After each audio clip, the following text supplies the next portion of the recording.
Hey guys, it's DeagleBeagle.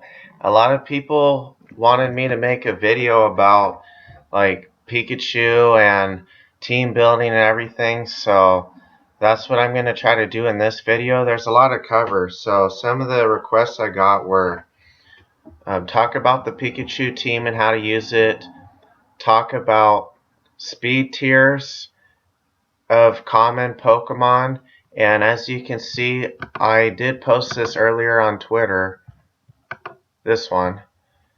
So if you go to DeagleBeagle.blogspot.com, it should be the first article, but I kind of want to change that because I want probably to have everything in the same place. I didn't know it would.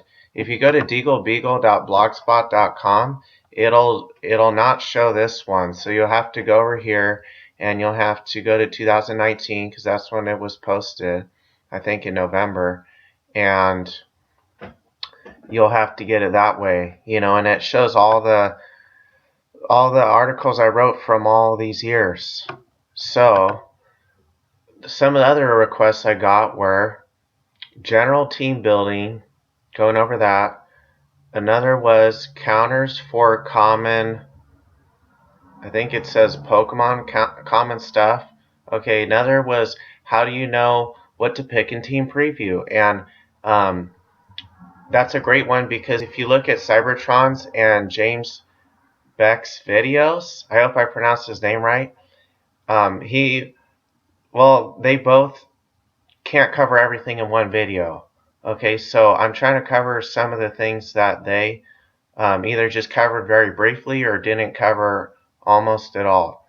Okay, and then another was endgame strategies and speed control. Now, if you go to my first post about VGC 20, and if you can see, the title is originally called Battle Stadium Doubles, okay, before we got the official rules for VGC. If you have any requests on how I should change the layout of this information or just any feedback whatsoever on the blog, please let me know and I can fix it. But let me go over the team building stuff first because I think everyone wants me to go over that, and then I can battle later with the Pikachu team and talk about it. Okay, so VGC 20. You can go here for the rules. You can see the changes. I list some of the changes way down here too, where it talks about how there's relevant move changes. So like Smogon will list like every single move change, and I just put the most important Pokemon that I felt, before, like as soon as the Pokemon came out on Showdown. Okay, so not all of these Pokemon will be good, but they have more potential than like a Magikarp or something. Okay, so it'll show things like Weavile gets Psycho Cut now, and so does Rotom. Rotom gets Nasty Plot. That's why you see some of those, even though I don't think it's that good. And other things. Okay, there are some moves listed somewhere else, not on here. That's supposed to say leave. Where, what was I gonna say? Oh, moves not listed here, but I didn't feel like they were relevant moves, like if they get tackle or something. Okay, and then going back up, I'm just gonna go in order of which it's posted. I try to make it in order of like some introductory stuff if you've never really played Pokemon before, or very little or almost none of VGC. And then I try to go over explaining why I do things the way I do on the blog and what they mean. Asterisks, when I have asterisks, that usually means that I'm not sure if that Pokemon belongs in that tier. Like I used to have an asterisk on Arcanine being in top tier because I just put it there because I don't have time sometimes to test every single Pokemon, all at one time. I have to test something first. So once I tested it out more, I felt like it wasn't top tier. Even if you go to the usage, if you go to smogon.com/stats and then you go to like the month and the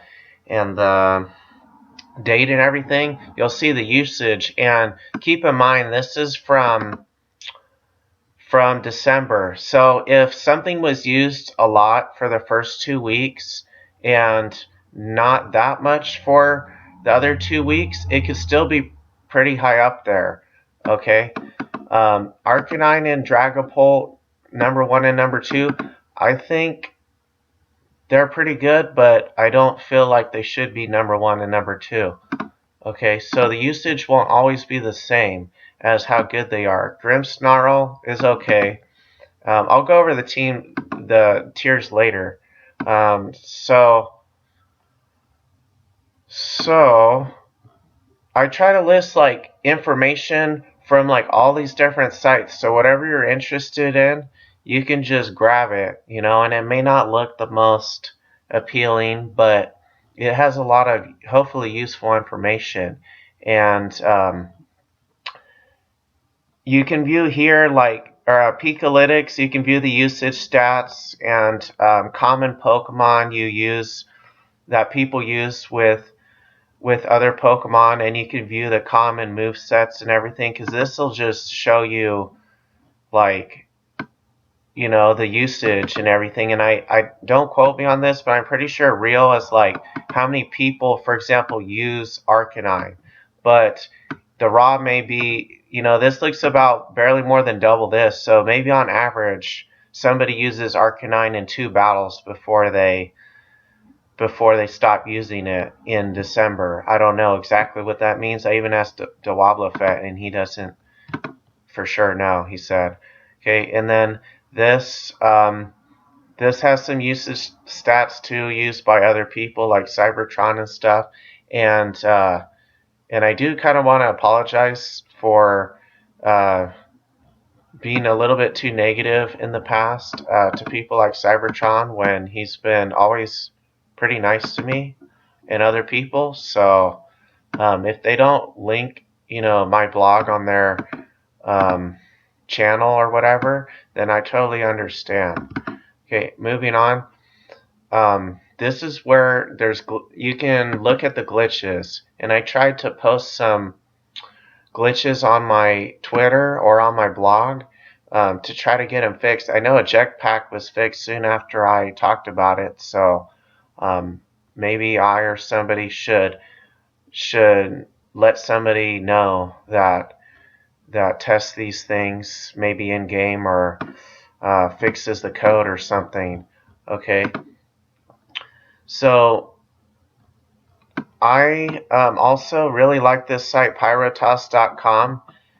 Basically what you do is you import your team, or you just put in your 4 or 6 Pokemon into this website, and they actually updated it for Sword and Shield recently, so you could basically just go to Showdown, you know, copy all your team's text after you try to export it, and then you paste it in here, you click import, and if you don't want some typing messing up your team, like it's, I think, default Pikachu, in reality I think they should make the default Electros, because if you do Electros, it's not weak to anything, unless of course there's like gravity up or whatever, but this doesn't sense that. Okay, so I normally just put Electros in here. I used to put Snorlax and just think in my mind, oh, it's 1 less fighting weakness or something.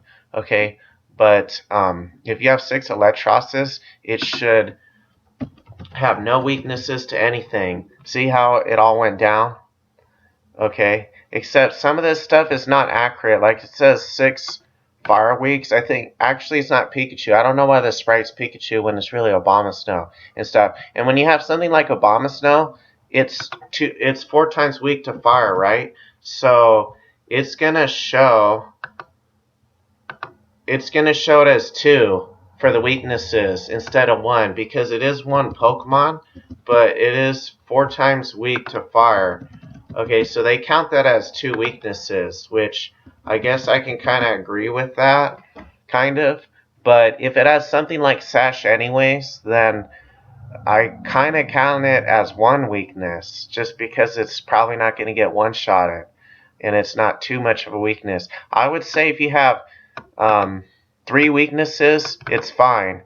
But if you have 4 in anything, I would say it's probably not fine unless, like I said, that Pokemon has Sash or something, so it's really like it's only 3.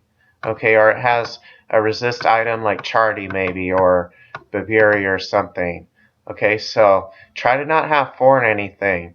This site is good for helping you figure out good type synergy, but it's not that great for figuring out like, do I need Tailwind? Do I need this or that? Because it seems like it's more based for singles, because it has Spinner and all these things that don't really include Tailwind or anything like Trick Room. That's more geared towards doubles, but it's still a good site. If you're really blanking on how to team build, I would really recommend this site. Okay, so next site. Maryland has some sort of team builder. I'm not too familiar with this site. I just know that if you put your team in, like Pikachu, let's type in Pikachu, it should show just one ground weakness. See how it says 2 times weak to ground and resist flying and electric. Okay, so it's good for showing your resistances. I think this one, I don't really look at what it's strong against, because to me that's not that relevant. It kind of is, I guess you could say, for having Pokemon that can resist what your other Pokemon are weak to, but I really don't use it because maybe I should use that more. But I normally, I guess, just do that in my head or something. Okay, I'm more worried about weaknesses than resistances, because typically you don't want to switch a ton anyways, even though it is good to have a team where you can switch a lot more freely. Okay, and then team building guidelines. This is stuff you should probably have on your team, like pretty much mandatory, where you need sleep counter, you need some sort of move or item or something that counters sleep, because sleep is just too good if you don't counter it. Like, it's up to 3 turns of not attacking and not waking up, so it's pretty crazy. I would recommend at least one of these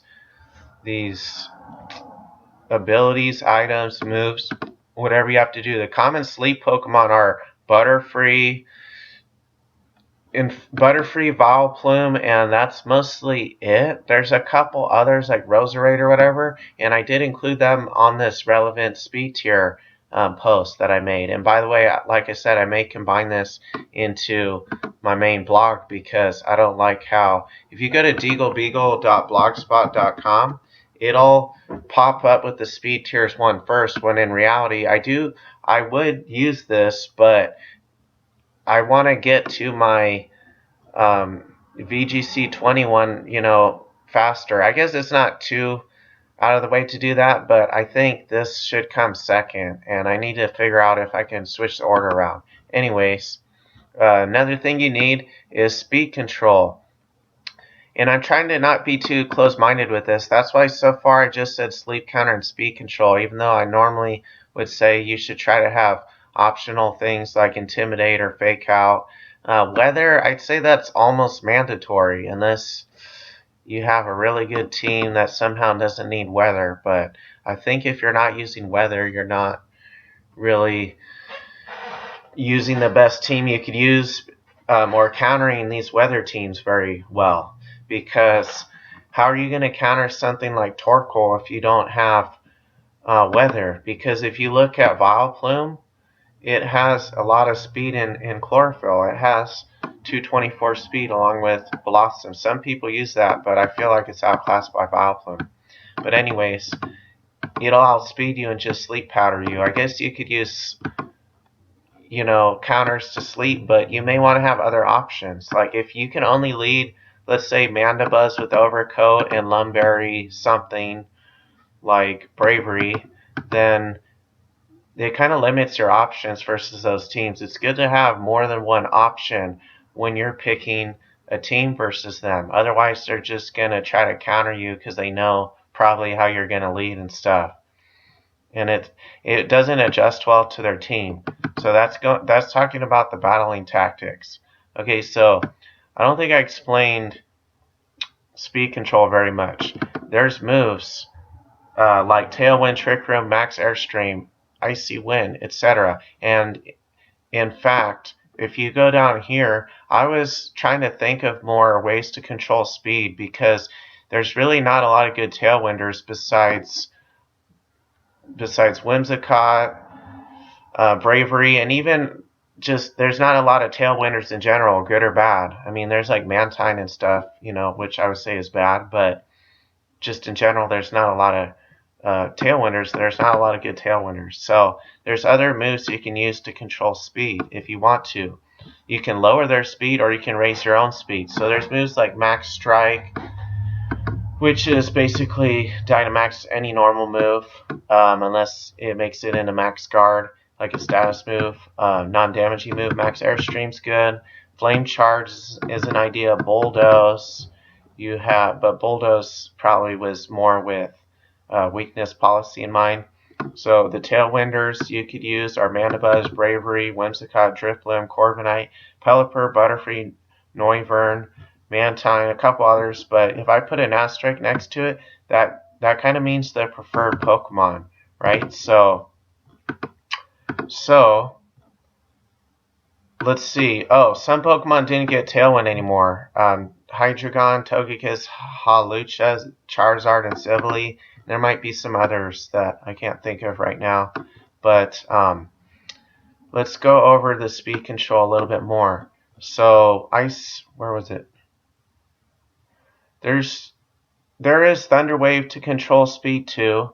Like Grimmsnarl likes to Thunder Wave spam, so I included some counters here. Pikachu also has Volt Crash, which double paralyzes them, and that's what I'm kind of known for because I got first in that Galar Weekly Tournament, number 4. And you can kind of stop that with some of these moves like Safeguard and stuff. But going back to speed control, there's Gyarados, Ludicolo, Mamoswine, Seismitoad, Jellicent, Obstagoon, Obamasto, Mawile.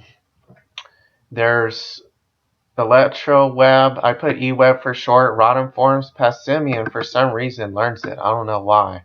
And Butterfree, kind of weird that it learns it too, because they're not electric types, these two. But Pikachu and Raichu learn it. I don't think Pikachu is really that useful unless you use G-Max, but I guess you could maybe use Electroweb on it for the 4th move or something, but I don't really recommend that. More ideal I like it with Rotom, actually, a lot. I don't think it's really ideal with any other Pokemon. Okay, and then what else? Dragon Dance.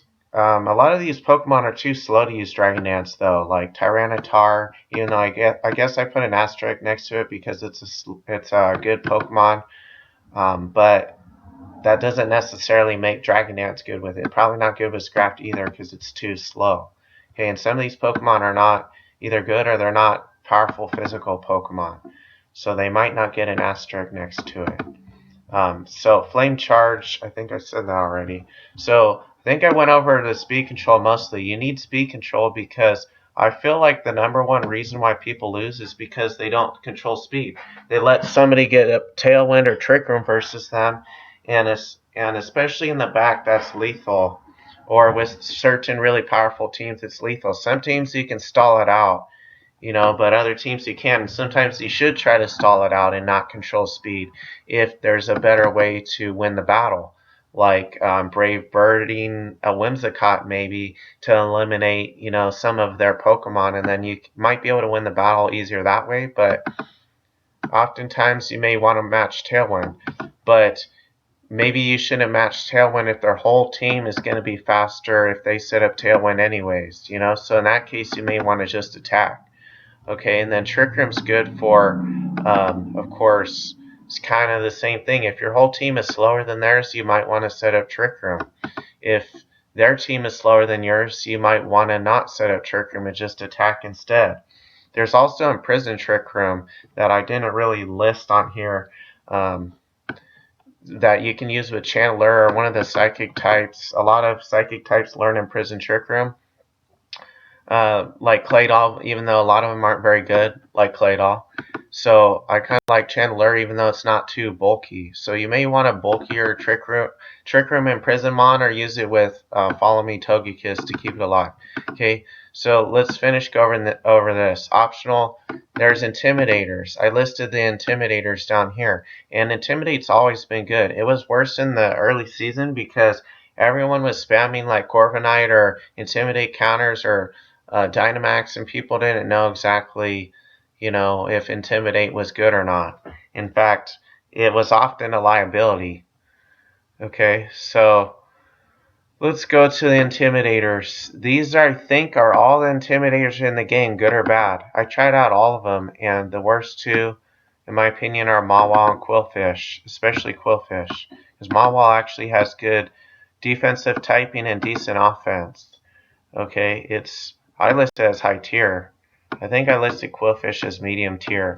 I'll go over the tiers later, but the best one to me is probably Scrafty because it has 2 stabs, and fighting and dark just go really well together offensively.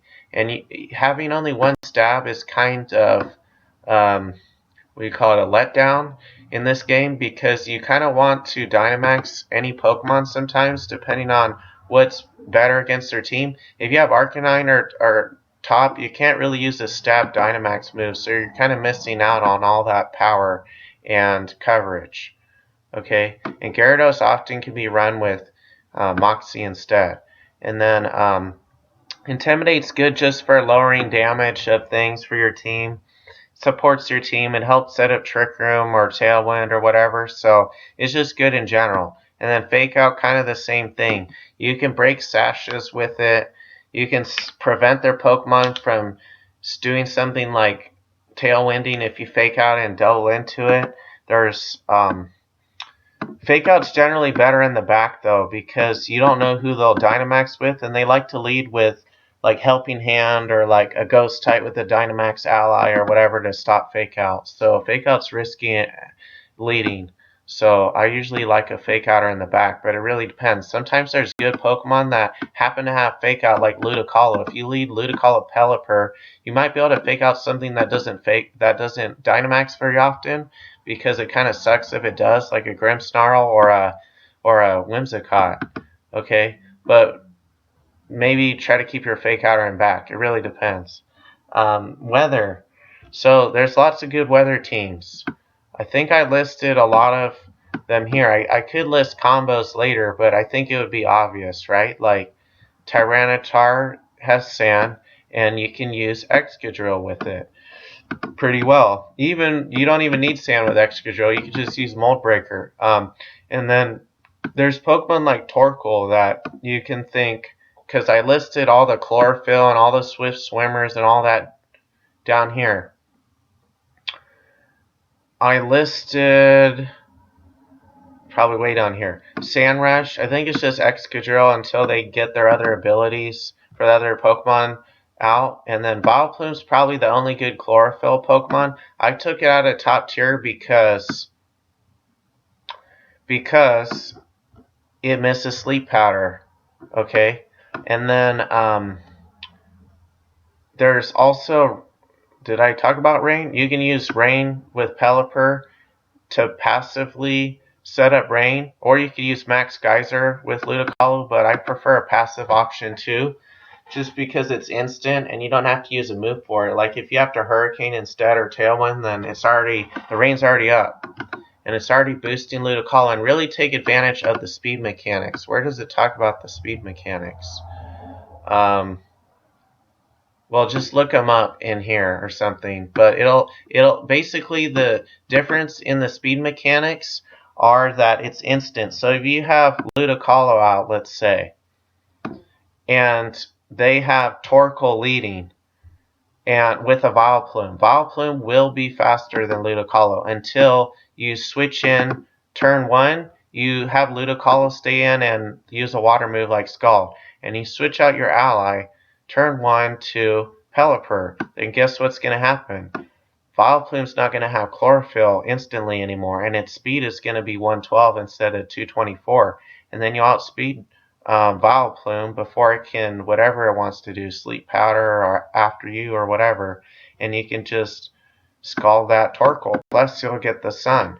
So the instant speed is really good for, the new mechanics are really good for Excadrill, Ludicolo, and all these Pokemon that have these increasing speed abilities with weather.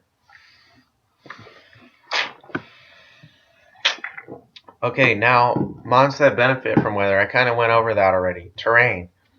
There are not a lot of good terrain Pokemon. Like Weezing has Misty Terrain, and Pincursion is pretty bad, but it does set up Electric Terrain. You can also set up terrain with Dynamax moves like Max Lightning or Grassy Terrain with any Dynamax grass move, or Psychic Terrain with any Dynamax Psychic move, or you can use Indeedee. I did use Indeedee in the Galar Weekly because I felt like the 6th slot I didn't I shouldn't say I didn't really need it, but I needed a Pokemon to do two things. I needed it to have a counter to sleep, which it had Lumberry, okay, and then it also has Follow Me, so you can just use Lumberry Follow Me to stop a sleep powder from hitting your ally, plus you have the Follow Me. So it's good in case they try to sleep powder and then you make them just waste a turn. And I'm trying to remember what the other part of Indeedee was used for. I think I was going to use Wheezing with neutralizing gas or something, or with taunt or something. I forget. Doesn't matter. Okay, so if you really want terrain, you can get it up like that. But I don't think terrain's that necessary. It is helpful sometimes for your offensive moves and defensively, like Hatterene and Indeedee. That uses terrain to help Hatterene. It stops Fake Out, and it's just like one of those classic combos, even though I don't think it's that great. It just helps to set up Trick Room and everything. Okay, and Follow Me is good because in general it helps things just not be weak to their team. Like if you have a Pokemon that's really good against their team, like Volt Crash Pikachu double paralyzing them, you really want to keep that thing alive so it can double paralyze their Pokemon, right? Or if you have, let's say, Tyranitar and their whole team is weak to Tyranitar, you may want to Follow Me so they can't fighting move attack it or something.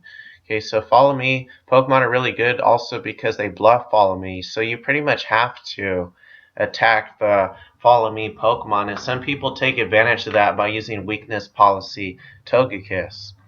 Okay, before getting into the tiers, I recently changed my description of the tiers because I felt it wasn't that accurate. I changed it basically to say that a Pokemon has to have high, where does it say it? High consistency, highly consistent, and also have high potential on some kind of team. Okay, so with these tiers, don't think, oh, I can never use Inteleon or Abomasnow because it's not top tier.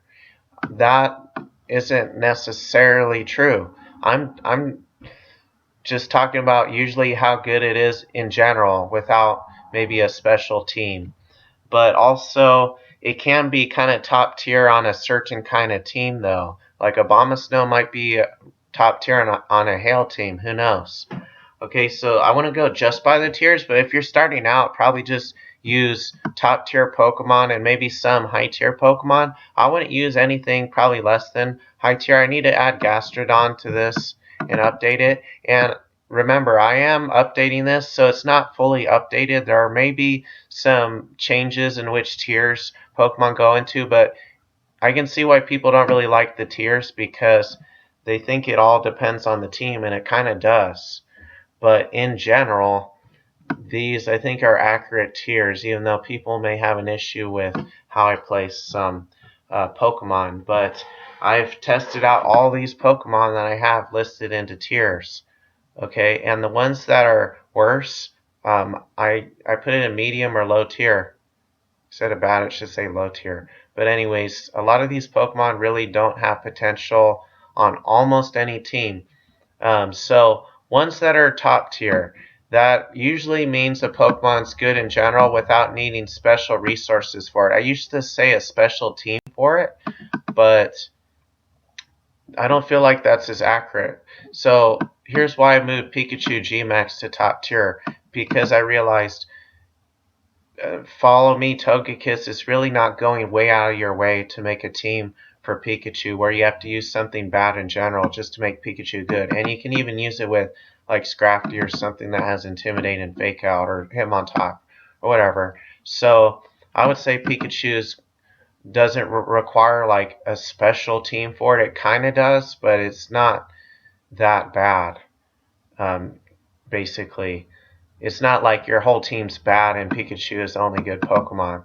Okay, so a lot of these Pokemon end up being good stuffs Pokemon, and that kind of means that it's good in general. And it may seem kind of filler, but a lot of these aren't. Like Ludicolo probably should have rain with it and stuff.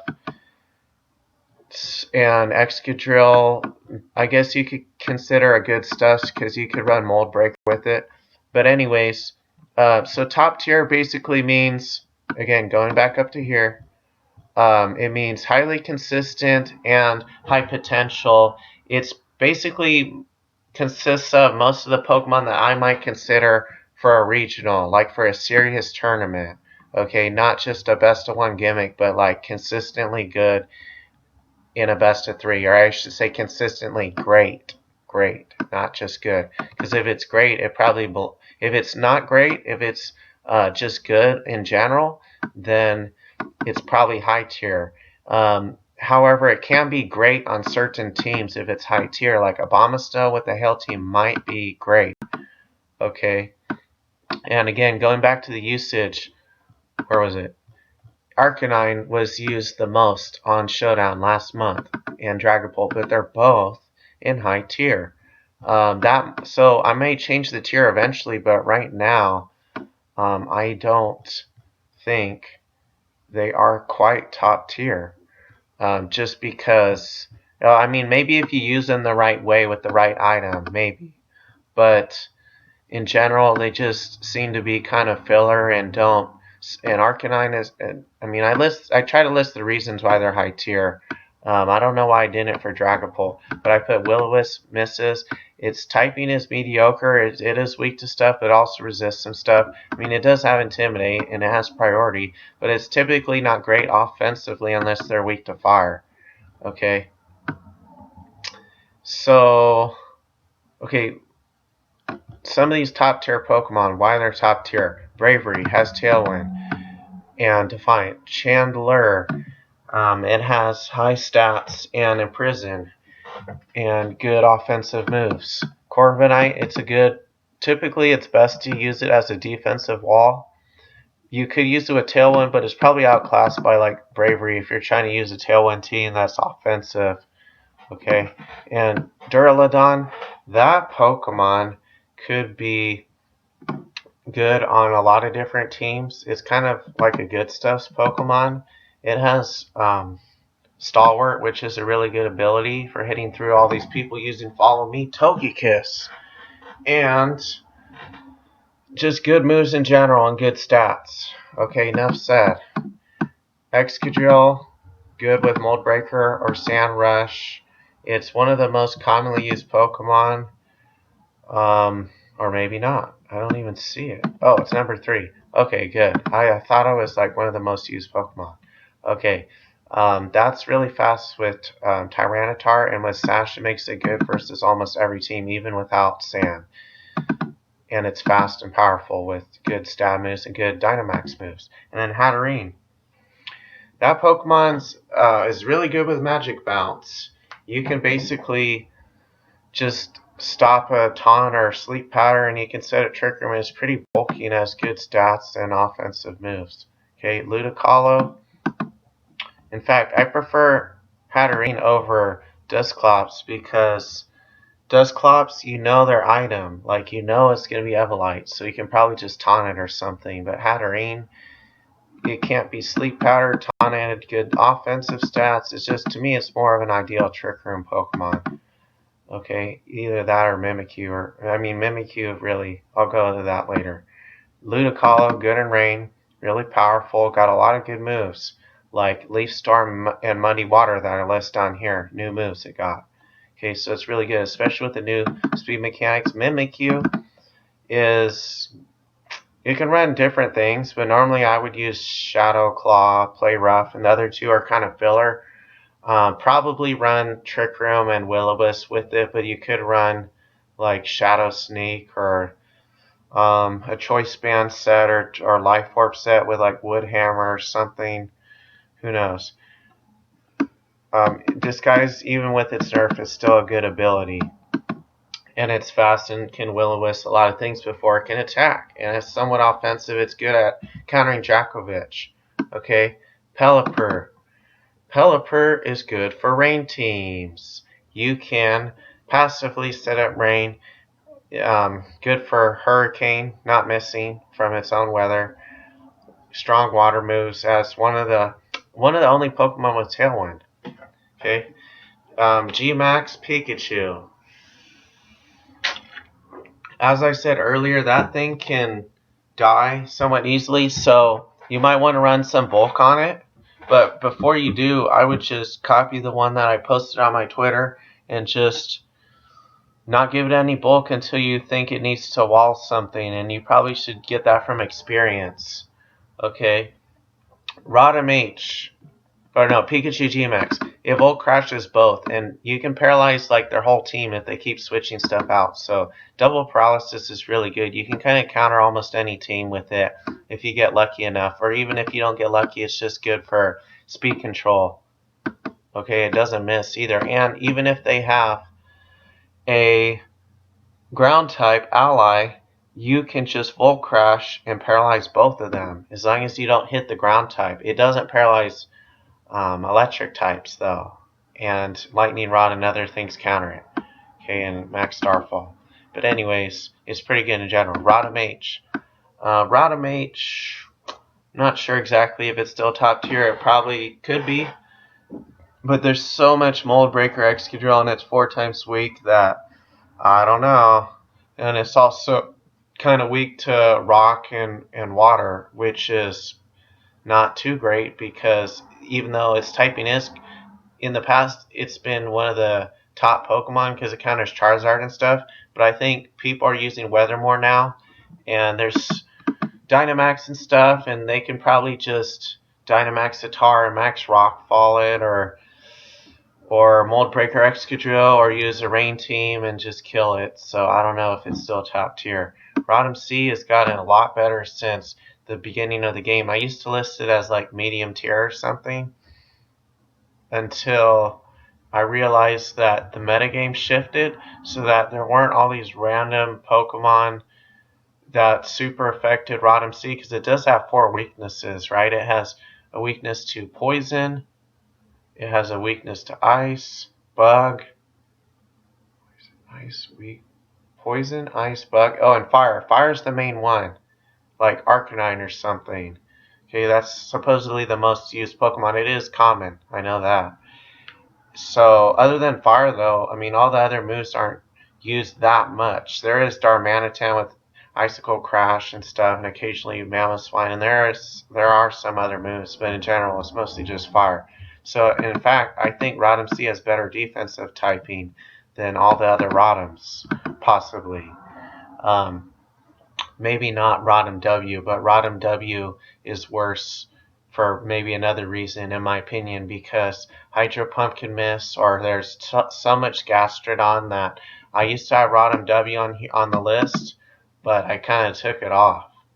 Okay, and there's all these grass attacks now, like Solar Beam, Charizard, or Max Overgrowth, or Rotom C, that I just feel like it kind of lost its edge. Okay. Scrafty is pretty good. Probably the best Intimidator because it has 2 steps. It has fake out. It has fighting and dart, which are really good together. Okay, good moves. It got close combat and everything. Okay, Seismitoad. That Pokemon is great on a rain team because it has different typing from Ludicolo. So on some teams, I used to run Seismitoad on the same team that Ludicolo was, and I still might, but I feel like there's so many threats. I kind of needed to change that slot for something else, and there's so much Gastrodon that I figured I probably just should use Ludicolo with Pelipper and just get rid of Seismitoad off my team, but I think it still is top tier. Like, you can still use it versus some things that Ludicolo doesn't want to go up against, like a Bravery or Togekiss team maybe, or like, what is that Pokemon? Dracozolt, that can hit Ludicolo hard, but it also resists water. But you can just hit that with the Earth Power or Earthquake, depending on if you want your Toad physical or special. That's the good thing about Toad, and I spelled it wrong. It's with an AD at the end. You can make it physical or special, but the problem with the physical one is Earthquake hits your ally, and it can be intimidated, and it doesn't run Muddy Water, which is a really good move. Now, Sylveon. This Pokemon I actually should probably take out of the top tier because Togekiss is better than it in almost every way. I mean, it doesn't have a really powerful Hyper Beam, and it doesn't have a really powerful Hyper Voice because Dazzling Gleam is much weaker, so maybe I could leave Sylveon in top tier, but unless you really need something like that, I'd probably just use Togekiss because Follow Me is such a good move in general in this game, or just bluffing it. Okay, that I would just probably use Togekiss instead. Okay, and it can do a lot of the same moves like Yawn or whatever. Torkoal. Torkoal can be used with Vileplume mostly, and maybe Charizard or something, but that may be too. That's the problem with some teams. I don't think they're that good because they're all weak to the same thing, and they might rely a little bit too much on weather.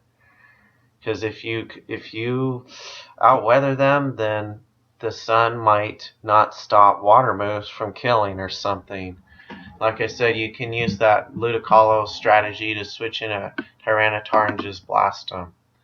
Okay, but it does outweather people, and it's good in Trick Room, so I think it's still top tier. Tyranitar is maybe the best Pokemon in the game. That, or I don't know, or Excadrill or something, just because it's good on so many teams, and Sand is really good for changing the weather, and it's so bulky, and it's such a threat with weakness policy and possibly Dynamaxing. It might be the best Pokemon, either that or maybe Excadrill or something. I mean, it really depends.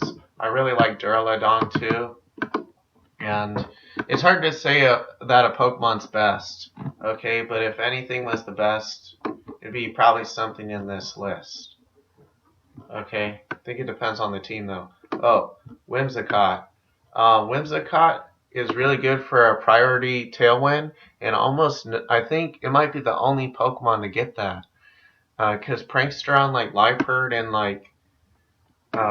maybe another Pokemon got taken off, or they don't get Tailwind. Okay, and just having that alone is pretty good, but also gets Moonblast and stuff, and people typically run Sash on it. And then, I don't think I want to go through all of these, but again, I may move these up and down on the tier list depending on how my opinions change later. Like Abomasnow might be even top tier just because it has hail and weather's so good now. Okay. And a lot of these Pokemon get hard countered. Like Dracovic, it probably would be top tier if Storm Drain wasn't in the game or something. But since it is, I feel like it's kind of inconsistent. Okay. So I think I went over a lot of the team building. Let me see what else I should go over. Eventually, people wanted me to list counters for common stuff.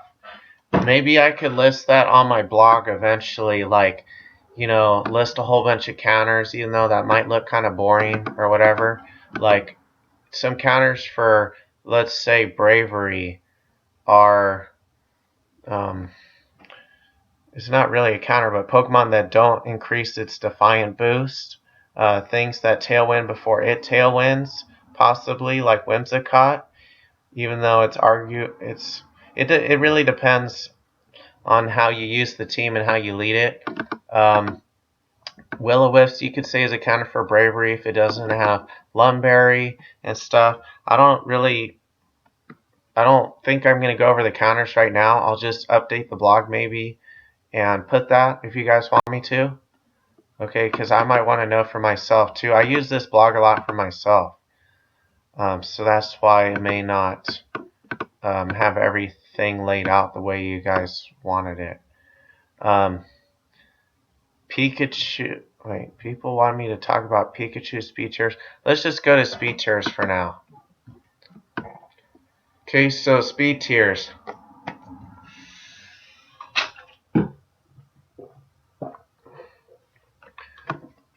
Or should I go over team building still? I think that's good enough for now. I think watch James Beck's and Cybertron's videos because they go over a lot of the other stuff like good stuffs and how to build a team and this and that. How I normally build teams just before I go to the speed tier stuff is I normally have a Pokemon that I really think is good, like Pikachu or something, and I think I normally like to invent new strategies, so no one was really using Pikachu except like one guy that wasn't very good. And I thought about it and I thought, wait, how can I make this Pokemon better? Because I asked people, why do you think Pikachu G-Max sucks? I don't think Double Paralysis sucks. Like they said because of Dynamax Excadrill, like Max Quaking it. And I'm thinking, is that it? And they're like, yeah, that's pretty much it because it's a common Pokemon. Then I'm thinking, wait a minute, isn't there something that can stop that from hitting Pikachu, like Follow Me or something? And then I thought, wait a minute, there's Togekiss, it's immune to Max Quake, so maybe I could just use that. And then I thought about a little bit more, and I thought, hey, what is Excadrill going to do if it knows Togekiss can Follow Me? Well, it's going to use its Stab Steel move. It's going to use Max Steel Pike or Iron Head. So I just gave, here's Togekiss. I gave Togekiss Babiri Berry in that tournament, and it worked really well. In fact, that's one of the most common items right now in Togekiss is Babiri or something like Weakness Policy. Okay, and then after that, I figured what works really well after I paralyze them. And by the way, paralyze, I was thinking could be my speed control because paralyzing two of their Pokemon probably will last long enough to kind of control the speed. But I figure I kind of wanted to control the speed and back and Rock Slide. Okay, so I wanted Rock Slide to take advantage of the paralysis and stuff. Why not? So I figured Excadrill's good, Tyranitar's good. Why can't I just use that in the back of Pikachu Togekiss? And sure enough, it did. But for all the people saying that I won just because of hacks, I guess they can have that opinion. I'm not going to really try to change their mind. And in some battles, I did win because of para hacks or flinching. But the way I see it is strategic because if they get fully paralyzed 25% of the time, that's not really luck. And even no fully paralysis, it would still be good because you're basically halving both of their speeds, right? So that also helps you flinch. That basically helps you flinch, but flinching is good with paralysis just to really stop them from moving. Okay, and it's really good to use something like Pikachu against things that your team is kind of weak to, but you don't really have a good counter for. Like Pikachu can even counter a Mudstale if you Volts crash their ally. Okay, so yeah, before I go into speed tiers, I figure I'll just talk about this Pikachu team as an example. Okay, and then I'll Okay, so let me finish it. So I had those 4 Pokemon, right? And then I figured, what else do I need on the team? I figured the only things that counter me, I wrote down all these counters on Pastebin or whatever. I wrote down stuff like the Pikachu, Togekiss, Tar Excadrill team, weak to Trick Room, Max Starfall, etc. So guess what I did? I added Indeedee. So I might edit this in my Pastebin and say, or put possible solutions and put a list, or I could just put under here, Psychic Terrain to counter, okay? And then I would just keep listing stuff. And when I was battling, I would just figure out what I'm weak to and just fix it. So the actual psychic terrain or the move psychic terrain could be used to counter Max Starfall, even though I don't feel like it actually does, because even when I predicted it versus a Mimikyu or a Whimsicott, it didn't work very well in the tournament, because yes, it was a Whimsicott, I believe. Even though I double paralyzed him, it didn't help that much because he could just tailwind and outspeed me. Unless I got lucky with hacks, paralysis wasn't that good sometimes versus some teams. Okay, so that's why I kind of wanted Excadrill with Sand Rush in the back, just to kind of, also outspeed him in case I needed to or something. So, the last 2, how I came up with it. I was weak to Trick Room, right? So guess what I did? I might put something like Imprison Chandelure to counter.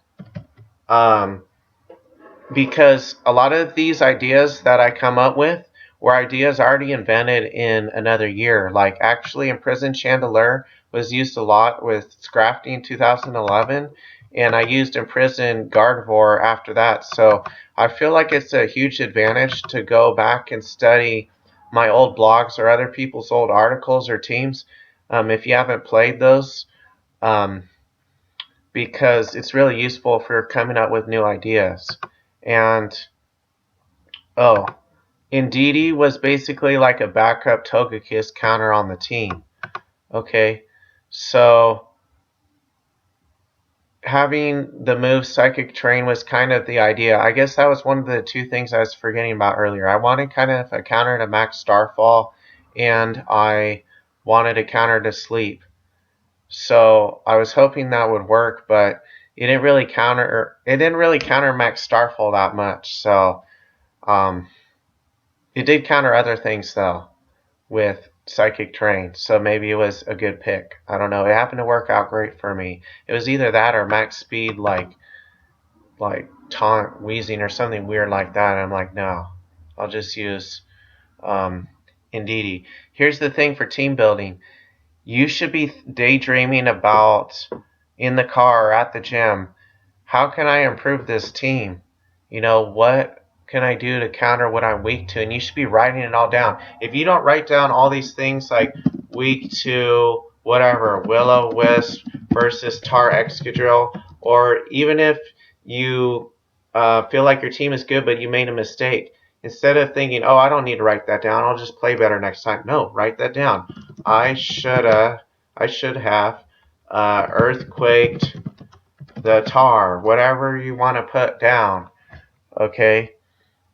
I don't know. Just put something. Probably be more specific though. Okay, than this, because this wouldn't necessarily help you. Maybe you should say something more like,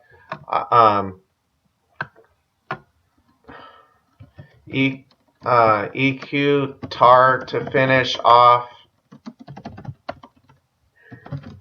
when it has, I don't know, 30% and Dynamaxed, instead of rock sliding. I don't know. Even maybe just be more specific. It's hard to explain some of these things. I don't want to show you my exact notes from my real notes, but I'm just giving examples. If you're not writing stuff down of why you lose every game, then how are you supposed to get better? this is something no one really talks about. I guess they kind of talk about it briefly, but you should have a long list. It should be like, you know, a super long list of week to this, week to that. You know, you should have a really long list, and then you can start countering it. Once you have like 20 things listed or whatever, and hopefully you'll really improve your team because you'll know what your team's weak to, and you'll patch up all those things. And have people in the chat evaluate their team. Post your team in the main chat, and I or someone else will click on it and review it. Okay. Going back to the team building. That's how you can make teams, is basically revolve around something that's really good that you kind of want to make a creative team for. Okay, or it doesn't have to necessarily be creative. You could kind of use the same four as other people and put other two on. Let's say you really feel like Tar Excadrill is good, and you also feel like you need Tailwind, and you also feel like you need an electric move. So maybe you have Rotom, Bravery, Tar, and Excadrill, and then you think, I need two other Pokemon, so what am I weak to? Maybe I'm weak to Trick Room, so I'll put in Prison Chandelure on it, or something slow like Ferrothorn. Okay, so I mean, I would also go by the team building guidelines, like I showed before. Make sure you have counters to these things, guys. And you should probably be using mostly top tier Pokemon, with the exception of some Pokemon that are high tier instead of top tier. Okay, if it's not one of these tiers, then I don't think it's probably useful unless you are an extremely good team builder and you know exactly how to use it on this special team, and it's actually good on that special team. But let's just go over the medium tier Pokemon. Out of all these, I gotta actually move Durant up because it has a niche of one-shotting Togekiss, and that's also how I make tiers. If it has a niche like that, or Tailwind, or something that not a lot of Pokemon get, or there's not a lot of good grass stab Pokemon, then it might be bumped up a tier just because of that. You know, so having a niche that not a lot of Pokemon get is really a good argument for it being higher top tier. Of course, it has to probably have a high stats and good moves or something too. This probably can't be good in just one thing. Okay, so I guess I'll battle with the Pikachu team later. First, I want to go over speed tiers.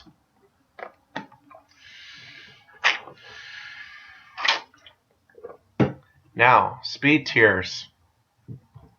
I took a lot of this info from Trainer Towers, so no disrespect to them or anything, but I really feel like they have too much information to the point where you don't need to know about Magikarp getting or Magikarp speed, or Magikarp speed in Tailwind, or those Pokemon that aren't really worth mentioning because they're not relevant and they're not used a lot and they're not good for anything on your team or their team.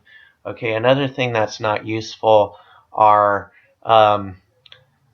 things that they say are Scarf, that could be Scarf, that are like never Scarf. For example, you wouldn't want to put Choice Scarf on a Shuckle. I'm not saying they did, but I'm just giving an example. You wouldn't want Choice Scarf Shuckle, okay, because it's the slowest Pokemon in VGC 20. See that? So you wouldn't put whatever speed it would reach with max speed Scarf, even though they might put that on there. So I took a lot of that stuff off. And you can read all this for yourself.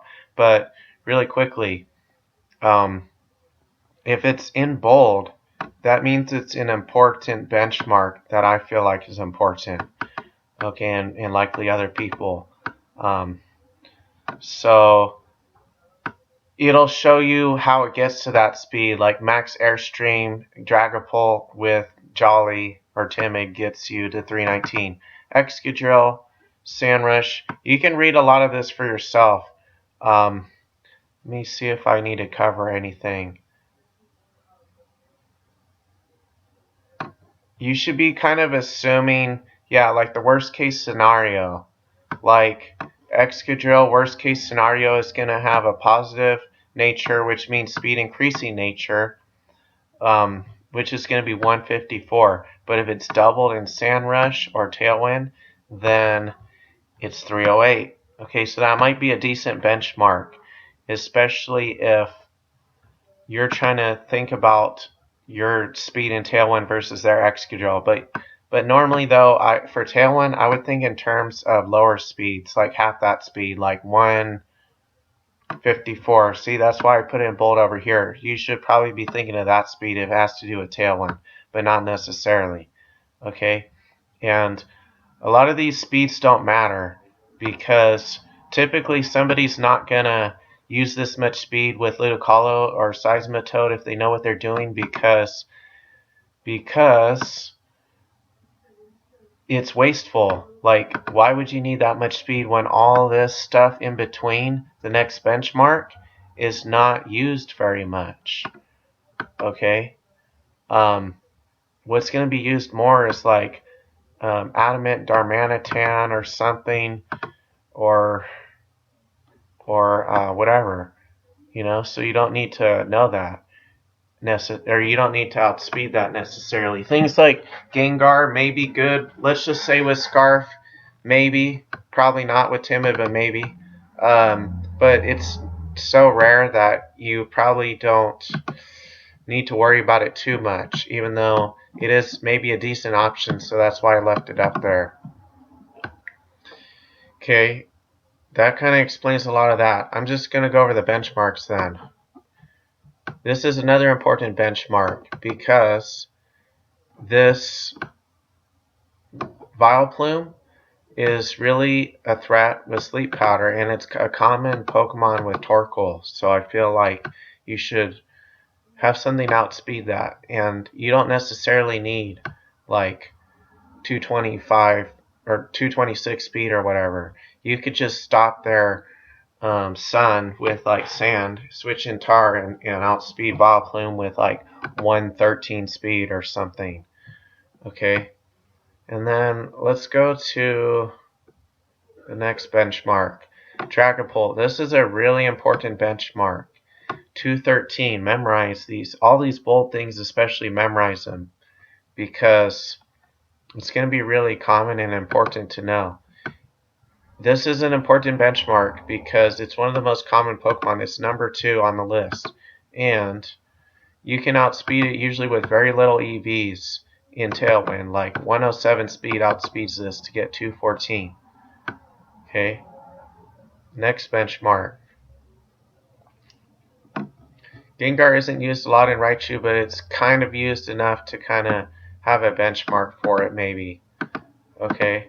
So I mean, you could maybe skip this one if you want to, if you don't think Gengar's used that much, but it seems like it's used. It's probably one of the top 75 Pokemon on this list, somewhere around there. Okay, so that's why I left it up there, and Raichu too. But you could skip that if you want to and just focus on Charizard and Ninetales with 100 base speed. Pretty common to see Charizard, especially. Arcanine, pretty common. The rest aren't that common. So you could benchmark for that, even though I don't think you absolutely need to. Even though it is supposedly the most commonly used Pokemon, even though, keep in mind, these usage stats are like a month old. Okay, Excadrill, you definitely need to outspeed with something 154, or at least know what speed it is. So keep that in mind when thinking about maybe a max stream slow Pokemon or slow Dragon Dancer, or maybe a fast Pokemon like Arcanine outspeeds it, and it would be good to know that Arcanine is faster than Excadrill. So if you're using Will-O-Wisp, you might want to use Jolly or something with it, but you don't have to. Okay. And by the way, just because I don't have it in bold doesn't mean it's not used a lot. Like Rotom's used a lot, but Excadrill has like Sand Rush, so it's maybe more important to focus on its speed. And 154 and 151 is not a big difference, so that's also why I may not benchmark as much as I could. Okay, 146. I feel like that is an important benchmark. You know why? Because it's only one more speed than Bravery, and Bravery is used a lot. Okay, and so are a lot of these Pokemon. Chandler, Mamoswine, Togekiss, they're used a lot. So you might as well use like 146 speed, 147 or so speed to outspeed Gyarados if you want to. And then let's go to, if you outspeed Gyarados, you outspeed all these other common Pokemon one speed less than it is my point. Butterfree. Oh man. This is mostly for Butterfree, even though these two are common Pokemon too. Because Butterfree and all the Sleep Powder Spore Pokemon are a threat. All of them. Because Sleep is such a threat, you need a Sleep counter for it, like I listed above. And like I said, you should assume worst case scenario. That's why I didn't really benchmark it, even though I still listed it for neutral natures. Good to know. Tyranitar. This is something that's worth focusing on to outspeed because it probably is pretty common. Yeah, number 9. Probably higher now. Or about the same. Okay. 125 speed to outspeed that. Vileplume, like I said before. If it's not too much difficulty with your with one of your Pokemon to outspeed Vileplume, like 113 speed, then maybe do it like Chandelure or something. Or you could just max its max speed and not have to use one more speed. But if you're using a Vileplume counter, it probably should outspeed. You know, why not? So I typed in 92 because if I didn't put twice the speed to tie with Whimsicott, no one would understand that you might want to outspeed Whimsicott in Tailwind with something. Okay, so that's what that benchmark's for. And Whimsicott is probably the most common Tailwinder, so that's important. And I put 83.5 in, even though you could say it rounds down, but I did it 0.5 on purpose to show you that 167 is what Charizard's speed is.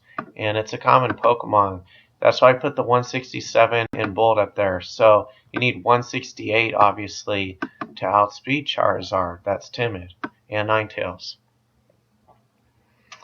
Scrafty. The reason why I put this bold 78 here is because I think Scrafty is about the point where you can kind of use it in Trick Room to the point where it's probably going to outspeed most of these things in Trick Room, like all these common Pokemon and above, like Jellicent and stuff. But it's not so slow necessarily that you can't use it on a Tailwind team. So you might want to just give it uninvested nature, like Adamant or something, instead of speed EVs and speed. You could give it a little speed, you know, if you want to outspeed something, like 84 speed to outspeed Charizard maybe with Head Smash. I don't know. Or just outspeed in general. But it's just, I feel like this is about the speed where it goes from you want to have it no speed with neutral nature to the point where you probably want a Henry nature below this point. Like, that's why you see a lot of these Pokemon like Chandelure, you know, could use a hidden nature, or a Henry nature, I mean, to have lower speed, you know, and be used in Trick Room, possibly. Maybe not optimal to do that, though. Probably not with Chandelure, because it already has high speed. If you have to hinder it too much, it's probably not worth it. I mean, if it already has too high of a speed, it's probably not worth it using in Trick Room. Just using Tailwind. And then the next benchmark. Rhyperior. I feel like Rhyperior is such a common Trick Room Pokemon that this is where the next benchmark should be. Because if you're not Rhyperior speed or below, then you're just not slow enough in Trick Room versus a lot of these Pokemon. Because a lot of these Pokemon are even slower than Rhyperior, like Dusclops or Bronzong or Gastrodon or Mudsdale, or whatever. I mean, Iron Ball Tar with Fling or Room Service is lower speed, even though it may not be the most common thing in the world. More common things that are used against Trick Room or in Trick Room are Appleton or Ferrothorn. Some Pokemon like Ferrothorn or Appleton are typically not used on hard Trick Room, but they're just used kind of like good stuffs just to have a good matchup versus Trick Room. Also, Hatterene is a good Trick Roomer. A good Trick Roomer is good offensively in Trick Room. You can turn some Pokemon into faster Pokemon in Trick Room by giving Iron Ball or Room Service. I think I might have included some of these in here with either Room Service or Iron Ball. I think I did for one of these with Tar, I forget. Anyways, Torkoal is another one that's very common in Trick Room, and it's one of the slowest Pokemon in Trick Room. Where was it? Shiinotic is how come I don't see Shiinotic? I think it's 30 speed, but that's really good with Spore and Trick Room. But going back to Torkoal, that's good on like usually a mixed speed team. I mean, all teams should kind of be mixed speed anyways, like Torkoal Vileplume or something. Okay, typically the first team I think I made might have been Torkoal Vileplume, one of the first teams I made, or it might have been the second team, because I just knew right off the bat a really good fork, Torkoal Vileplume with the Rangaroo and Rhyperior in the back. And why is that good? For a couple reasons. Because I know that in the past, Torkoal has been really good with the Rangaroo for double eruption. And a Rangaroo Gigalith used to be a really good combo, so I figured just, you know, in the beginning especially, so I figured use a Rangaroo with Rhyperior, and Rhyperior gets a stab Earthquake too. And Rock Slide with Instruct is really good. So that's usually probably the best for a Torkoal Vileplume team. And then you could have two others. I guess I should be listing combos on my blog, you know. But I kind of wanted to leave it more open-minded so that you could come up with your own strategies instead of kind of trying to force certain strategies down your throat. You know, like, I don't know. I guess maybe it's not obvious to everyone, but it's obvious if you have something with Swift Swim, you want Rain with it, like Pelipper, right? So that's why I didn't list all the combos. And then let me see what I need to go over that I didn't go over already. I went over the speed tiers. I went over the Pikachu team, kind of. I didn't battle with it. General team building. I think I went over enough team building. Let me see if there's any final things I should say on my blog before I start talking about actual battle strategies and how to win battles. These are all ideas for team building, you know, like some of these things are annoying, so I just list ideas on how to counter them. Like Durant counters weakness policy. See, it counters Togekiss, like I said before, and that's a huge niche. Yawn is a good move in general. Psychic Fang's good for countering screens, along with Brick Break.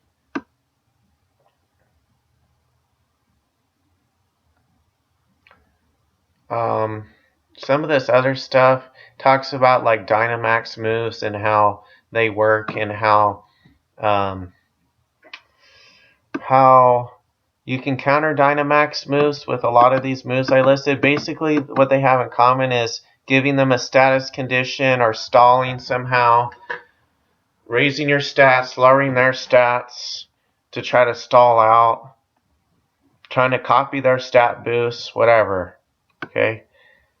There are certain moves that don't work versus Dynamax, or are bad or unboosted versus them, or bad while you're Dynamax, or can't do while you're Dynamax. I'm going to list another team or two on here. I should have listed the Pikachu team on here.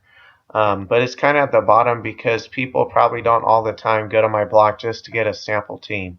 Unless you think they do, then maybe you can let me know in the feedback about that. Okay, and I just list all these ideas, and some things I take off the blog and stuff. Okay, or some good move ideas. Okay, so I think I talked about the blog enough.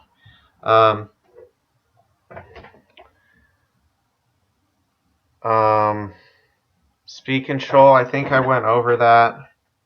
What I did with the Pikachu again team is try to paralyze them and control the speed that way, and have Tar and Excadrill and just prevent Trick Room. So I'm like almost always faster than their team, or at least gonna be faster than them a lot of time. Because if you lose the speed control, you're probably gonna lose the game. Okay, so counters for common stuff, team preview, and endgame strategy. So how about I just do a battle and talk about how I kind of think about stuff and how I plan for the endgame.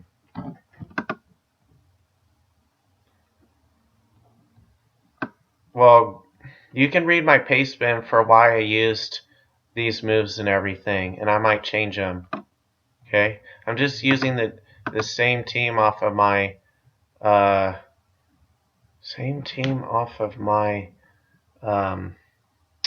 paste bin. So here goes nothing.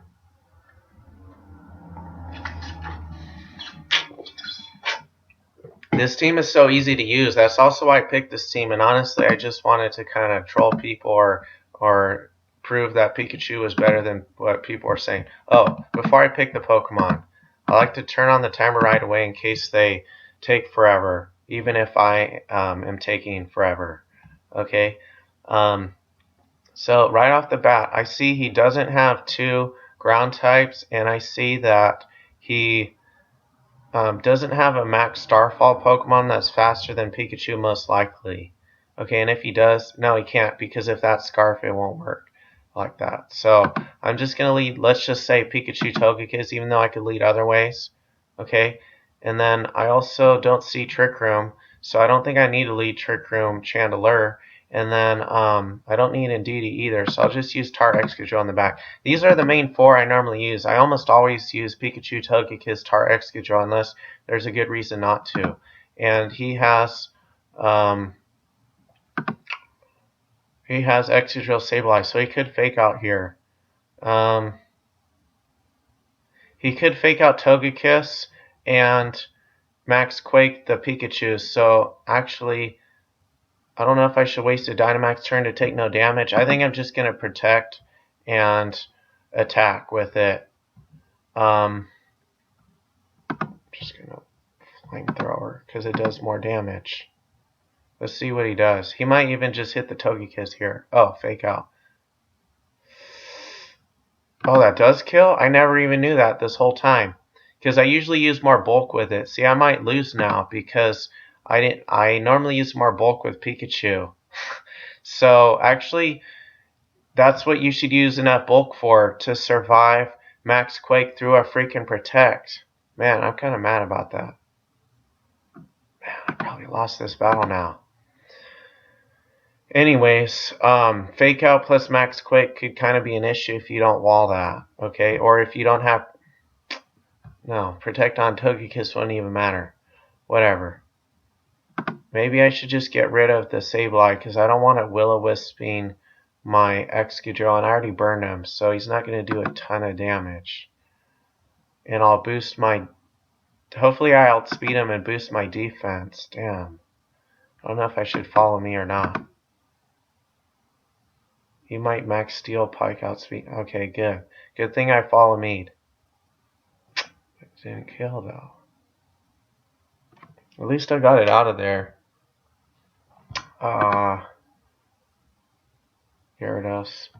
Okay, I don't know exactly what he's going to do. I might want to just max Rockfall and bluff. Sometimes with Togekiss, it's good to bluff that you're going to follow me, and they don't even try to hit Excadrill, because why would they risk using a ground move on it when I could just follow me? So sometimes you could just attack with Togekiss. Rockfall probably, Max Rockfall probably won't kill Gyarados without some extra I'm really surprised he did that. I'm kind of irritated that he did that. Because it would do like nothing to Kiss. I guess just to raise its attack, maybe. Okay. Anyways. Man. I think I could just Rockfall and outspeed it, and then, because it protected last turn, and then just Flamethrower. You can use other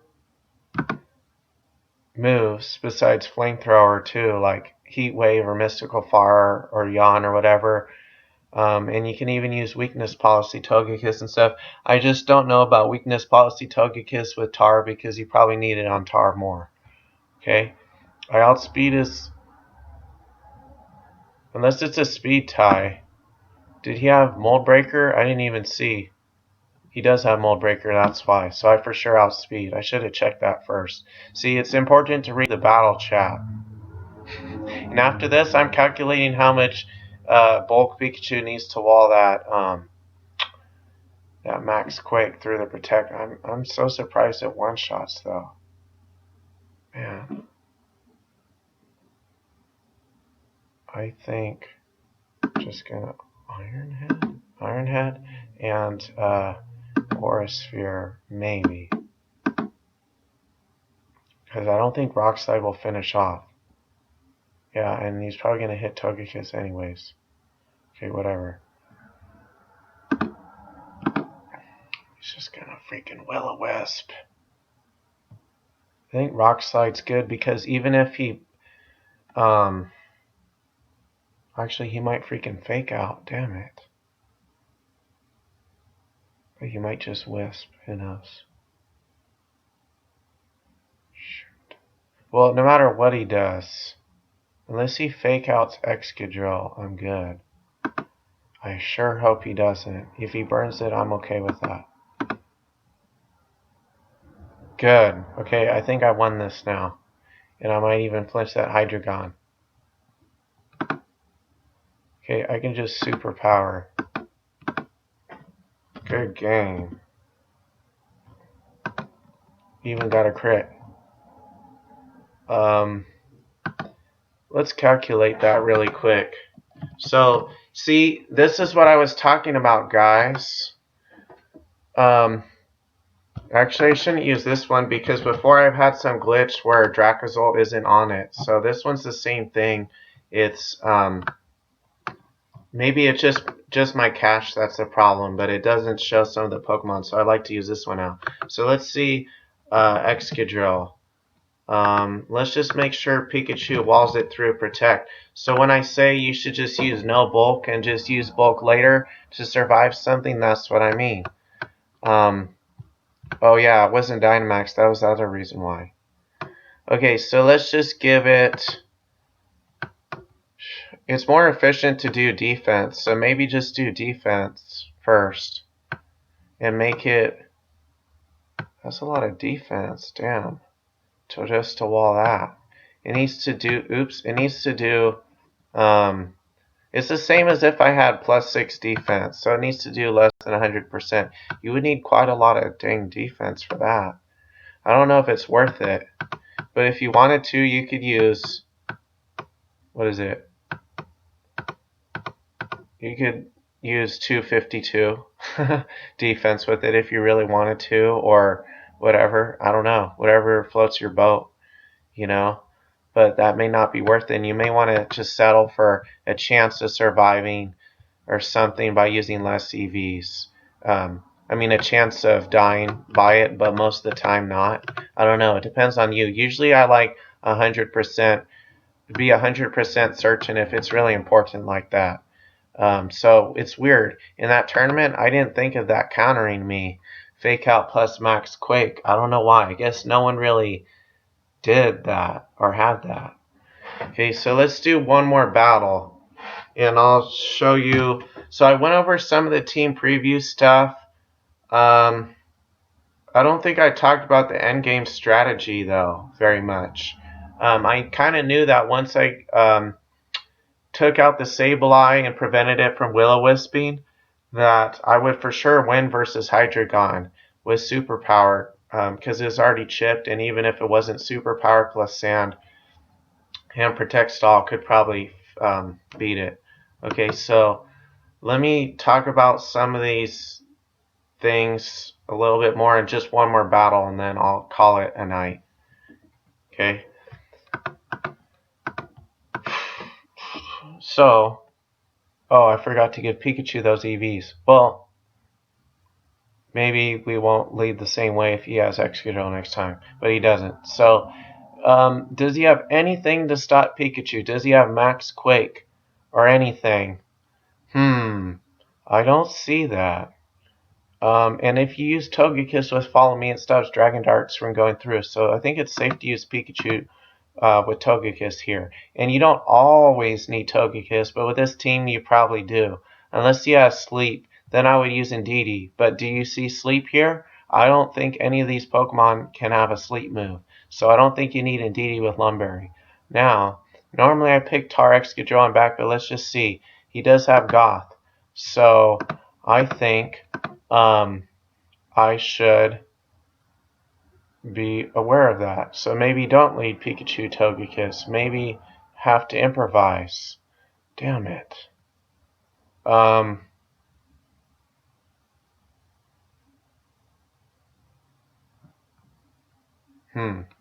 don't know. Let's just say, does it have high horsepower? No, I can't do the earthquake thing. I don't know. Let's just lead this with Tarex Excadrill on the back. So let's just say I normally would lead Pikachu, but since he has Trick Room, paralysis doesn't really control the speed. And like I said, controlling speed is really important. So I might lead Pikachu, but I also might lead Chandelure to stop the Trick Room. Who knows? And he might either Trick Room or attack the Togekiss anyway, so sometimes it might be safe to attack here. And Grimmsnarl doesn't really do anything to Togekiss, so Goth does more with Psychic, so I'm probably just going to Heat Wave. Or no. Actually, I could Trick Room. Yeah, I'm going to Heat Wave, because he might not Trick Room, so Imprison might be useless. Oh, shoot, eject button? Are you serious, dude? Now it's going to be harder to reverse Trick Room, but I figure Goth isn't doing anything to me, Grimm isn't either, so I probably can reverse the Trick Room if he gets it up. Okay, and see, Air Slash can also flinch him, so that's what I was thinking about too. Okay, now I don't think I need to. Actually, shoot, I think I should Follow Me though.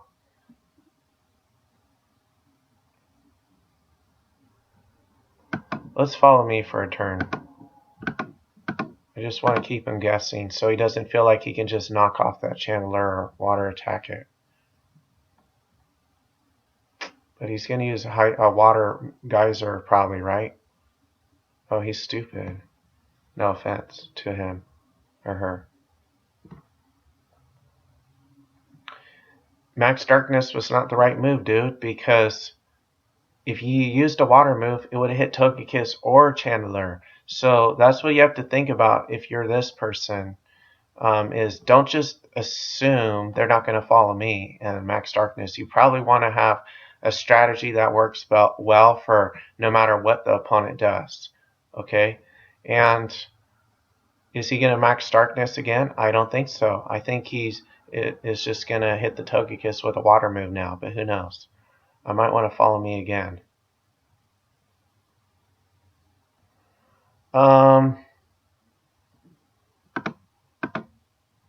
Let's just see what happens. Max Flare is going to stop a water move, so he's probably going to use a water move, by the way. See? He probably wouldn't. See, that's how you have to play with this team, that's how I played with this team. I don't always Follow Me. I kind of think of what would I do if I was in their shoes. Okay, now he might, well, I should just go for the Glaceon again and probably Follow Me just in case, because I might want Chandelure alive. I don't know. Or just attack it.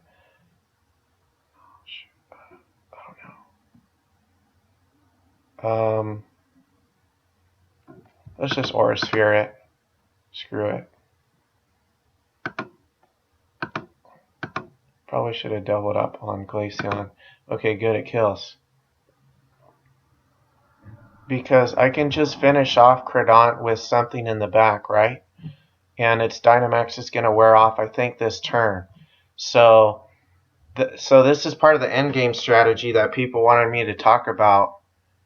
And I already talked about Team Preview why I was going to pick Pikachu, but I didn't because he had Trick Room. But that's not to say you should never pick Pikachu. Okay, so I'm going to outspeed this thing.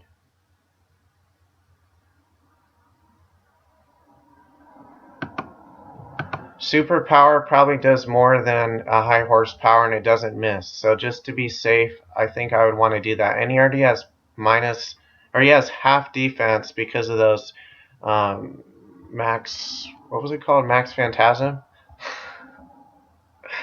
So, even with Light Screen I can probably kill, but I don't want to risk a damage roll. So you probably shouldn't risk damage rolls. So you should probably just well, actually, I don't know how fast this thing is. To be safe, it might be best to just follow me in Superpower, right? Because Grimmsnarl's not going to do anything versus Togekiss. And if Credant hits Togekiss, Togekiss might die, but so what?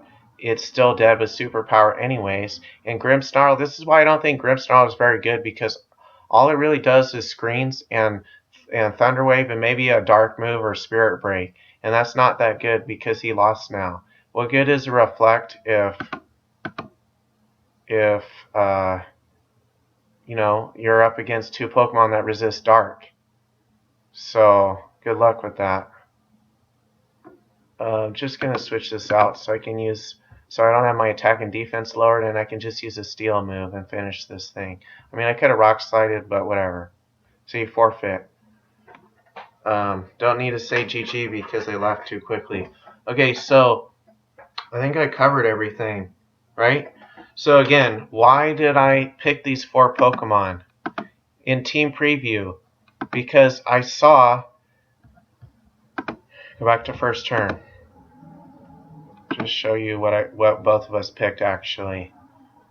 Okay, but before we picked anything, I don't know what he was thinking. I think he led this because he was thinking, oh, this dude's going to freaking probably lead Pikachu because I don't have a good counter for it besides maybe Trick Room and hope I don't get Parahaxed, right? So that's probably why he would lead Trick Room, and that's why I kind of expected Trick Room, because that's really the only thing that kind of might counter me, right?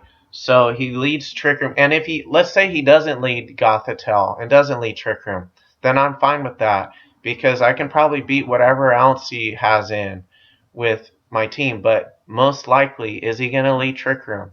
The answer is yes, because it counters Pikachu, okay, and it counters other stuff on my team. So, I mean, I just guessed right. And even if I'm wrong, that's okay, right? Because I can improvise, and he's probably not going to counter me too well on average if he leads something else. Okay. So why didn't I pick Pikachu? Because he had Trick Room. Even though I could have still picked Trick Room, pick Pikachu, try to go for hacks and all that. I might do something weird like that in a best of 3. But I think typically in the first match, you should play it safe and try to counter that Trick Room. And did I imprison the Trick Room? Let's go back to the battle. The answer is no, I did not. Why did I not imprison? Wait, what happened the first turn? Let's go back. So he could do anything at this point, right? He could fake out, but he might not have it. A lot of them don't have it. So he light screens. That's a fair option, right? And he gets flinched. What move was he probably trying to do? He was probably trying to do Trick Room, right? But remember why I made my moves the way I did. Well, because he might not Trick Room. But even if he doesn't Trick Room, or I should say, even if he does Trick Room, I should be able to probably reverse it next turn, right? Because Grimmsnarl was out, and I didn't expect Eject Button. But even if he has eject button, chances are he's only going to have one powerful attacker that can switch in. So he's probably, at most, if he doubles up, is probably going to kill Togekiss, but probably not one-shot it with the thing he switches in, because that has a lot of defense and HP, and then tap that Chandelure with something hard-hitting. I mean, there's just no way, probably. So instead of imprisoning the Trick Room, that's kind of pointless because he might not even Trick Room. He might just Psychic. Why do that when I can just know I can finish off even a Light Screen with Max Phantasm? So remember what I did? Max Phantasm, it's dead. Okay, lowers his defense too for later. If I knock out 2 Pokemon, can he switch? No. So that's why I may want to knock out this Pokemon, because it's easier to knock out because it's not Dynamax. Even though sometimes I like doubling up on the Dynamax if I think that they're going to protect with this thing. It really just depends. Okay, so what do? I play it kind of safe here. I don't double up on anything. I max Flare because I know he's going to max Geyser almost 100% likely because I just follow me. So he knows I have it, right? So he's probably not going to max Darkness me. He's probably going to use a water move. So that's when I might use max Flare. And he might not even think of max Flare lowering the water power, okay? So he probably didn't. That's probably why he did max Geyser. But even if he did or didn't, it might have been a good move anyways. I don't know. But he could have predicted here and tried to get lucky and hope I didn't follow me in Max Darkness, even though a lot of people would. So I'm not saying this person made the bad move or not. I'm just saying I'm trying to counter what he's probably going to do. Okay. He does get the rain up. So can I max Flare at this point? The answer is I could. Maybe I should have, but what's the point when he's just going to max Geyser me right after, right? So in the end game, I think I'd rather lower his defense than trying to use max Flare, because this thing is weak to it, and I guess you could say Grimmsnarl does resist Ghost, so max Flaring it would kind of be the same thing, but not for the end game, right? Because for the end game, what do I want to do? I want to knock this freaking thing out so it can't switch, so he can't be switching anymore. And then I know that the Dynamax is going to wear off this turn on Credant. Go back a turn. The Dynamax is going to wear off this turn on Credant, so I can just finish it off with something like Superpower Tar or High Horsepower or whatever in the back. Okay, and he actually does predict right here. To his credit, he does predict right.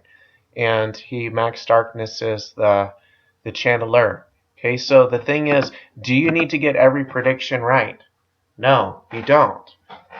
Because I think it was good I Aura Sphered there, because even if he could max Darkness the Chandelure, does it really matter at that point? No, it doesn't. You should kind of play offensively.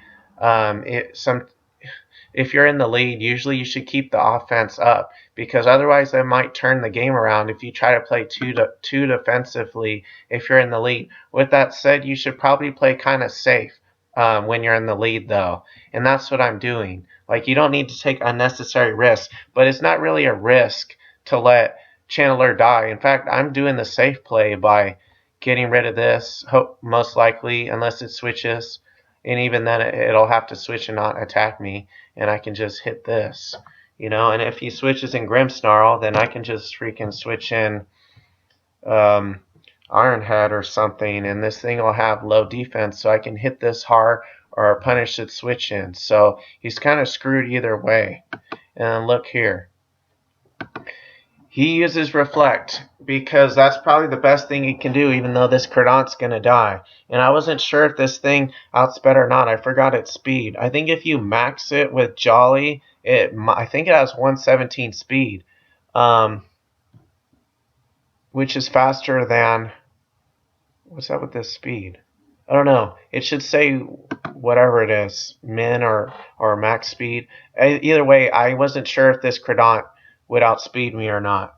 So I just followed Mead and got rid of it. I just protected the Tar because I knew Tar would one-shot it even if there was reflect, especially plus sand damage, or even if it didn't, it would just almost kill it, and I could probably finish it off with sand or something, because look, there's 5 turns of sand left.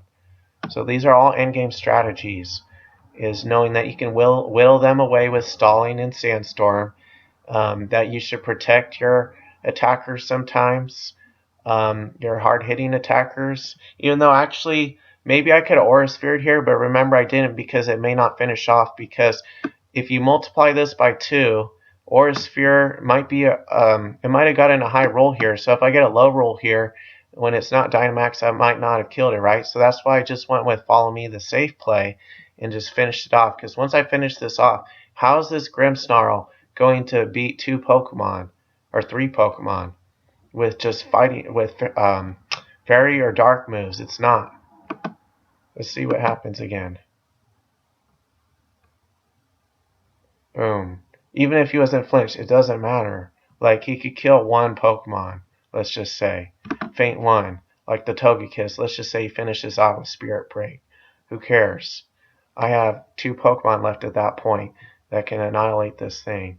So some end-game strategies are stalling with Sandstorm, knocking out 2 of their Pokemon so that they can't switch, or 1, or using moves like Max Phantasm to lower their defense and screw them later, even if they switch Credant out to even if they switch out this to something and then try to switch out Credant later, you know that you're going to be able to hit either this or what they switch in hard enough, probably. So I mean, it really depends. I like to sometimes knock out 2 Pokemon. I like to play really offensive sometimes and knock out 2 Pokemon so I don't have to worry about stupid switches and having to predict what they're going to do so much the whole battle. But some teams are really defensive, and I struggle the most probably versus those defensive teams that don't let me finish things off. That's not to say that you should not ever let somebody finish you off, because you should always try to keep 4 Pokemon so you can switch. No, sometimes you should let things die. But it's a case-by-case scenario. I mean, I would try to use things that don't die so easily. Like, that's why I was using, if you go back to the team, what was I using? Focus Sash Excadrill, right, to keep it alive. Dynamaxing Channeler to keep it alive, maybe. Or Dynamaxing anything to keep it alive. Tar's kind of bulky. You can also Dynamax that. Togekiss is kind of bulky, and Pikachu is normally supported by Follow Me anyways. So normally I don't have to play super defensive where I have to protect every turn. But there are some turns where I want to protect. So that's why I have it. Pikachu kind of needs it because it's like, what else can it do? And certain Pokemon that have a lot of weaknesses, like Tyranitar, might need it. You might need it for Excadrill for stalling until you can really use Sand Rush to outspeed them, like stall out a turn of Tailwind or whatever. And usually only needs 3 moves anyways. So 3 attacking moves. So yeah, I hope this helps you in using the team. And people say that, Pikachu's not very good because whenever I face it, I always beat it with Max Starfall or whatever. Then you know what I told him? I told him that most people that use Pikachu probably don't have the same experience as me, where they know exactly how to use it, even though I thought I explained almost it all on that Peace Spin earlier. You probably don't want to pick it versus Max Starfall. Even if you have the move Psychic Terrain, you lead freaking Indeedee Pikachu and everything. That's what I did, and it still wasn't good enough versus that Tailwind team. So I would say just know when you should pick Pikachu and when you shouldn't. I think Pikachu could be really good on a rain team. Because in the actual tournament, I kept missing Thunder or Grass Knot or Surf. Surf was okay without rain, but it would have been more powerful in rain. You could just protect with an ally or have Ludicolo kind of resist it 4 times and just pummel them with that. Because this thing with light ball hits really hard. I haven't tried Eviolite yet, but I probably wouldn't use it anyways because it's just so much weaker. But this thing has 224 special attack possibly if you want to do that. Wait, why is it modest? Oh, because if you want to max special attack all the way. But normally it's more efficient to give it timid if you're not maxing it because it's a higher base stat. That's another thing that's commonly overlooked. Let's say, let's go to Google really quick. Let's just say 10% of 90, that's 9, right? But 10% of 50, let's just say is 5. So you might end up with, let's just say, some more stats for efficiency. If you're going to use, let's just say you're going to use a Pikachu like this. That has 136 speed, 102 special attack, and some defense. Well, then you should probably give it timid and redo the EVs. So now you can have 136. What was it, 102? You can still have 102, see? And look. You saved 28 EVs by doing that. Let's say you only need 102 special attack and you're fine with that. Then now, and you don't need any more speed than 136, then now you can put 28 more speed, 28 more EVs in something like defense and special defense, and there you go. That's how you can EV train your teams the right way for efficiency. I see so many people using the wrong nature on their Pokemon. It's ridiculous. But everyone learns sometimes, so not trying to make fun of people. Let's say for some of these Pokemon, you want to use it differently. Like you want to use Togekiss. I saw some people using it with Super Luck instead of Serene Grace, which I thought was fine.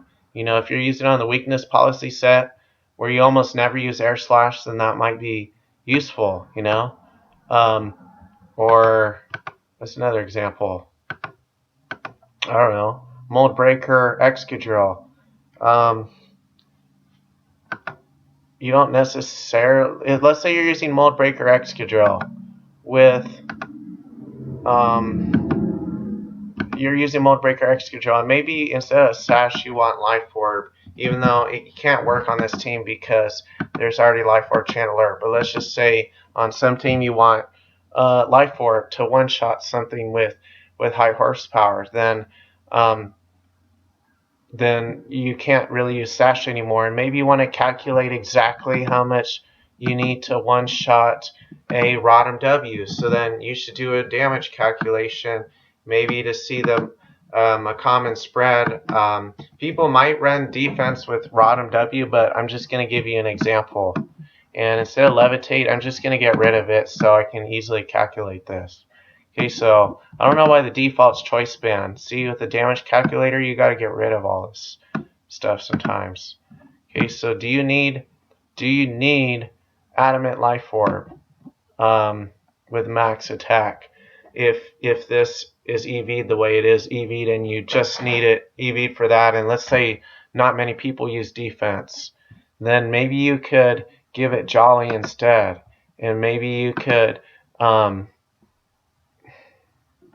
maybe, let's say you don't need any speed or very little speed, then you could just put it in bulk or something.